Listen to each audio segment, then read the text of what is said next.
So I've been looking for a way to strain the 3/8 stainless tubing that I got for my fuel line, and I was looking online on all the jigs that you can buy or people have.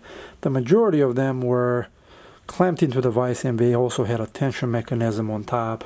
The other version that I've seen fairly common was with threaded rods that were tied to generate compression. So it was unclear to me why nobody was using the actual vise, because you already have a fairly good clamping mechanism right here.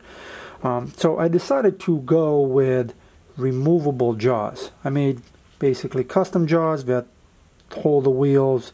You can increase or decrease the tension.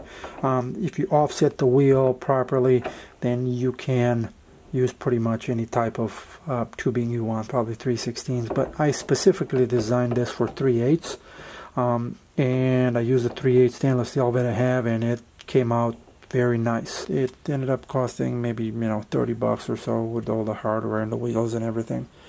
So if it's something that you think may be useful to you, just watch the video, or do pretty much the same thing that I did, and then go from there.